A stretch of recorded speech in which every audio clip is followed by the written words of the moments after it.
আমার যখন বিয়ের দেখাশোনা গেল, আমি শুনলাম যে আমার সঙ্গে যে ছেলের দেখাশোনা হচ্ছে তার নাকি ২ জন ঠাম্মা। মানে তার ঠাকুরদাদার ২ বিয়ে। আর তাদের একটা মাত্র ছেলে হলো আমার শ্বশুর। আমার বড় দিদি শাশুড়ির কোনো ছেলেমেয়ে ছিল না বলে তিনি নিজেই তার বোনের সঙ্গে আমার দাদা শ্বশুরের আবার বিয়ে দেয়। এমন একটা দেখাশোনা এসেছে বলে আমার বাবার খুব একটা ইচ্ছে ছিল না যে সেই বাড়িতে আমাকে বিয়ে দেয়।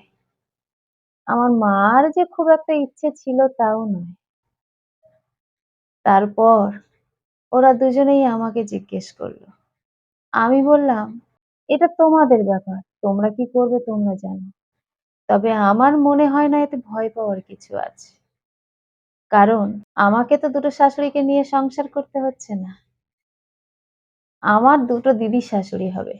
দিদি শাশুড়িরা সাধারণত নাত বউদের খুব ভালোবাসে। দুটো শাশুড়িকে নিয়ে সংসার করেছিল তো ওই ছেলেটার মা।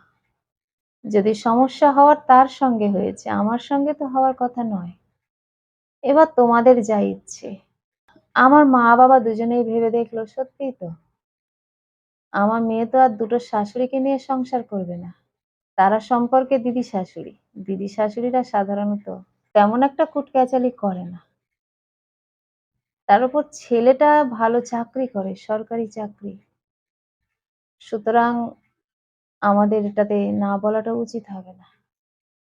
এই ভেবে আমার বাবা-মা আমাকে সেখানেই বিয়ে দিল। যথাসময়ে আমাদের বিয়ে হয়ে গেল। আমি তাদের একটা মাত্র নাত বউ। আমার শ্বশুরও যেমন একা, তেমনি আমার স্বামীও তার বাবা-মায়ের একটা মাত্র সন্তান। তাই আমি একজন নয়, দুজন ঠাম্মার কাছ থেকে ডবল ভালোবাসা পাচ্ছি। আমার বড় দিদি শাশুড়ি আমাকে বলে দিল, "নাত বউ, তোকে যদি তোর শাশুড়ি কিছু বলে বা তোর ওই ছোট দিদি শাশুড়ি যদি কিছু বলে, তুই আমাকে বলবি। ভয় পাবি না কিছু। এই বাড়িতে তুই রাজ করবি। তুই ছাড়া আমাদের আর কেউ নেই।" আমি মুচকি হেসেছিলাম। আমার ছোট দিদি শাশুড়ি আমাকে যখন একা পেল, সেও আমাকে তার মতো করে বলল, "নাত বউ, তুই কিন্তু এই বাড়ির একমাত্র উত্তরাধিকারী। তুই কোনো বিষয়ে ভয় পাবি না। তোর শাশুড়ি যদি তোর উপরে চড়া করে কোনো কথা-টথা বলে, আমাকে বলবি, আমি দেখে নেব।" আমি এই দুজন মানুষের কাছ থেকে এমন কথা শোনার পর মনে মনে করলাম, এনাদের কথা শুনে তো আমার মনে হয় আমার শাশুড়ি মায়ের সঙ্গে খুব একটা ভালো সম্পর্ক নয়। মানে খুব একটা তাকে স্বাধীনতা দিয়েছে বলে মনে হয় না। না তো সবাই কেন আমার শাশুড়ি মায়ের দিকে ইঙ্গিত করছে। সারাক্ষণ যেন ২ দিদি শাশুড়ি আমাকে ঘিরে রয়েছে। কোনোমতে আমার শাশুড়ি মায়ের সঙ্গে ফাঁকা পাচ্ছি না কথা বলার জন্য। একটা সময় এলো যখন আমার শাশুড়ি মাকে আমি একা পেলাম। আমি আমার শাশুড়ি মায়ের কাছে আমার ২ দিদি শাশুড়ি যা বলেছে সেগুলো বললাম। কারণ আমি মনে করেছি আমার শাশুড়ি মাই তো সবার আগে আমার কাছে। কারণ তিনিই আমার স্বামীর মা। তিনিই আমার স্বামীকে জন্ম দিয়েছেন। সুতরাং তিনিই আমার কাছে সবথেকে বেশি আপন হওয়ার কথা। তাই তার কাছে আমি ওই কথাগুলো জানালাম। আমার শাশুড়ি মা বলল, "আসলে কি জানো তো বৌমা? ওরা ২ বোন। ওদের দুজনের মধ্যে খুব ভালো সম্পর্ক। আমার যে বড় শাশুড়ি মা, ও হচ্ছে ১ম এই বাড়িতে আসে বিয়ে হয়ে। ১০ বছর হয়ে যাওয়ার পরেও যখন ওনার কোনো ছেলেপুলে হলো না, তখন নিজের বোনের সঙ্গে নিজের স্বামীর বিয়ে দিয়ে নিয়ে আসে।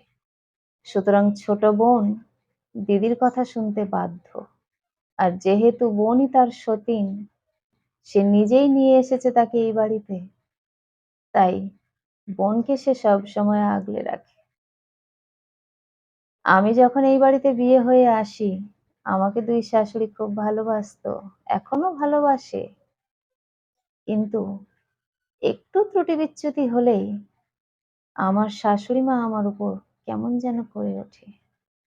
কিন্তু আমার বড় শাশুড়ি মা আমাকে ভালোবাসে। আমার বড় শাশুড়ি মা তোমাকে যে কথাটা বলেছে, ওটা মজা করেই বলেছে। কিন্তু আমার শাশুড়ি মা তোমাকে যেটা বলেছে, সেটা আমার উপর রাগ করেই বলেছে। সে আমাকে বেশি প্রাধান্য কোনোদিনও দেয়নি। তার জন্য আমার বড় শাশুড়ি মার কাছে খুব বকাও খায়। কিন্তু তাতে ওনার চরিত্র খুব একটা বদলায়নি। আমি তোমাকে বলে রাখছি, তোমাকে ২ দিদি শাশুড়ি সমানভাবে ভালোবাসে। তুমি তাদের প্রত্যেকটা কথা শুনে চলার চেষ্টা করো। তবে তাদের কথা শুনে যেন আমার উপর কোনোদিন ভুল বুঝো না। আমি আমার শাশুড়ি মাকে বললাম, "মা, আমি যদি তাদের কথা শুনে আপনাকে ভুল বুঝবো, তাহলে আমি ওদের কাছ থেকে এইসব কথা শুনে আসার পর আপনাকে জানাতাম না। তবে হ্যাঁ, ঠিকই বলেছেন, সবে তো আমি নতুন এসেছি। আস্তে, আস্তে পুরনো হতে, হতে হয়তো তেমন দিকে যেতে পারি। কিন্তু আমি এইটুকু মানি মা, আমার কাছে ওনারা যেমন প্রিয়, তার থেকে শতগুণ প্রিয় আপনি। আপনার জায়গা আমার সবার উপরে। আমার মা যেমন আমাকে জন্ম দিয়েছে, আমার মায়ের উপর যেমন আমার ভালোবাসা, শ্রদ্ধা, ভক্তি সব আছে, তেমনি আমার স্বামীকে জন্ম দেওয়ার জন্য আপনার প্রতি সমপরিমাণ ভালোবাসা, শ্রদ্ধা, ভক্তি সবই রয়েছে। আমি জানি মানুষ একটা শাশুড়িকে নিয়ে সংসার করতে পারে না। সেখানে দুটো শাশুড়ি মায়ের সঙ্গে আপনি সংসার করেছেন। আপনার ধৈর্য কতখানি সেটা আমি বুঝি। আপনি নিশ্চিন্ত থাকুন মা। আমি ওদের সঙ্গেও যেমন থাকবো আর আপনার পাশেও সবসময় থাকবো। আপনাকে যদি ওরা কেউ কথা শোনায় আমি কিন্তু ছেড়ে দেব না মা। আমি যেমন সকলের ভালোবাসা নিতে পারি আবার তেমন দিতেও পারি। আবার কেউ যদি অন্যায় করে তার সেই অন্যায়ের প্রতিবাদও করতে জানি।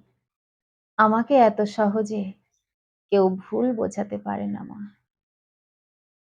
আমি আপনার একমাত্র বউমা। আপনি আমাকে যেমন ভালোবাসবেন, আপনি আমার সঙ্গে যেমন ব্যবহার করবেন, আমিও আপনার সঙ্গে তেমনটাই করব। আপনি আমাকে ভালোবেসে কাছে টেনে নিলে আমি আপনাকে মাথায় করে রাখবো।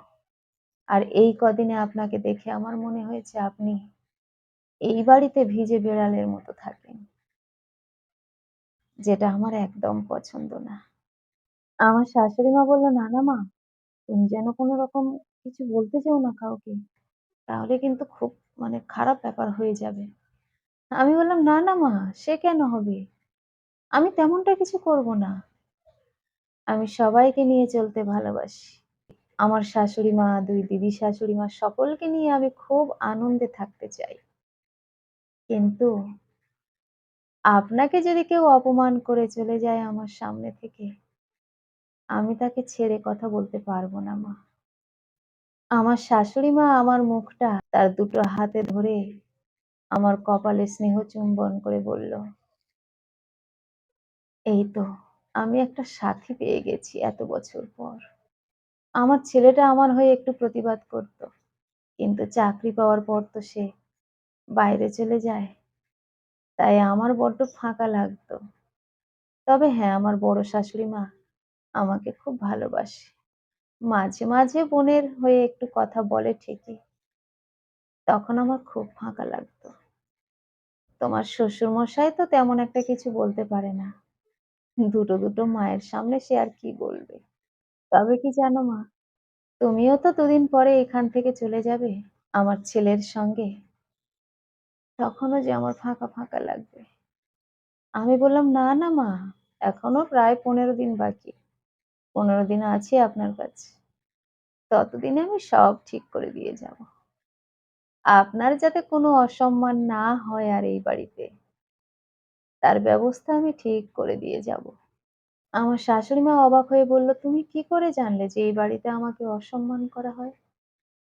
আমি বললাম, "মা, আমি সাইকোলজিতে অনার্স। মানুষের সাইকোলজিটা আমি খুব ভালো বুঝি।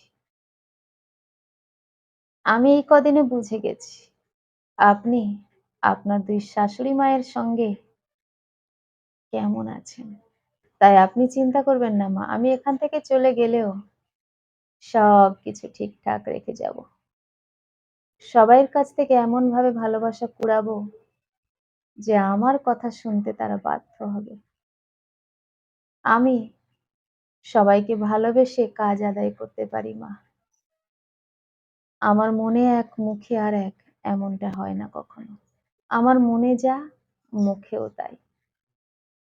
তাই সকলের কাছ থেকে কিভাবে ভালোবাসা কুড়াতে হয় আমি জানি মা।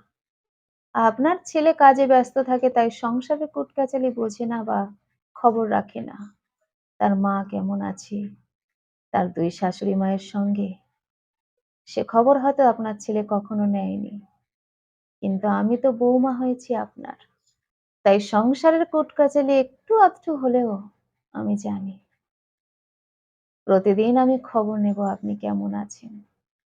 ঠাম্মাদের সঙ্গেও প্রতিদিন কথা বলে খবর নেব তারা কেমন আছে আর আপনি কেমন আছেন।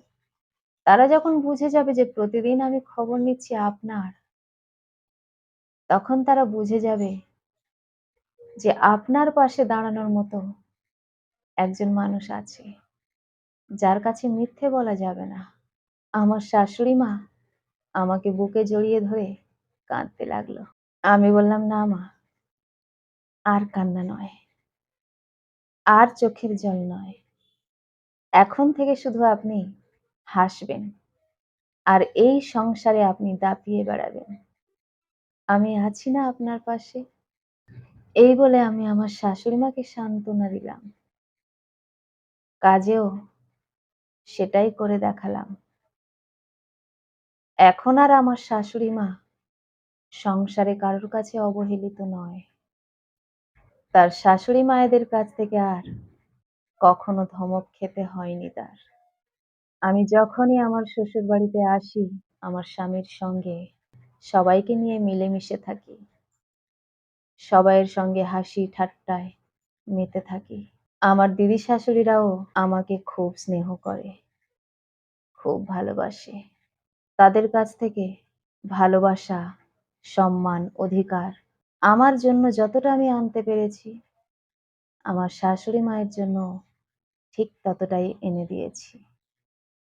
আমার দিদি শাশুড়িরা এখন থেকে আমার সাথে, সাথে আমার শাশুড়ি মাকেও সমান ভালোবাসতে শুরু করেছে। সমানভাবে তাকে সম্মান দিতে শুরু করেছে। আমার কাছে এটাই আমার জীবনের সবথেকে বড় প্রাপ্তি। কলমে ও কণ্ঠে সোমা।